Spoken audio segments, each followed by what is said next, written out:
Hi, I'm Mike. I'm Scott. And I'm Mark. We are your Screen Machine product support team, and here's another quick tip. In this video, we're going to show you how to take your mid-size conveyor in one of its operating positions, which is in its lowest one now. We're going to show you how to get it onto the side of the machine for its transport position.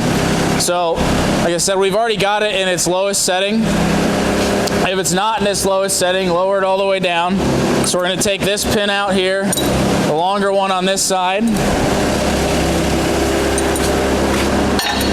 We've got the shorter pin to take out right on this side over here. And then in its storage position in this pocket over here, we've got this the biggest transport locking pin right here. So take that out of its pocket. It's going to swivel around. The round is going to hit there. It's going to suck up in the pocket. Then we're going to put that back through. So now that we've got all the pins removed, ready to swivel, we're going to have Scott work the handles over there.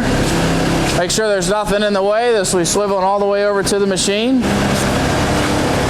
Just a reminder, there's a pictorial diagram next to those handles as well if you need it for more explanation, but you'll see it'll turn over when you start pivoting it. Then once it gets the conveyor about vertical, it'll start swiveling actually over towards the machine here. Just keep holding on the handle, keep the engine at low speed, keep everything nice and slow. Once it gets into that pocket, it might kind of push itself up in there sometimes. Just keep holding on the handles. It'll keep going until it's all the way seated in there. Now that it's seated in there, we're going to take our big pin for this transport here, put that through the pocket and through the tab there.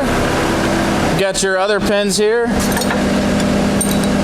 You might need to work the valve up and down to be able to line them up, so we'll go down with that a little bit. Do this after you get it up into the pocket. All right, we've got that one lined up. Remember to install all your keepers. You don't want these pins coming out and going down the road. This is what keeps the conveyor where it's at. Put your second pin or your other pin on this area here. If it doesn't line up exactly right, you might need to adjust these two nuts here. They're just hand tightened. You can loosen them, shift this a little way either way if you need to. Remember, put your keeper in. Now we've got our pin in there. We've got our pin in back there. If I can get this keeper in there. All right, we've got that secured there. So now this is secured at 3 different points on the machine. It's ready to transport.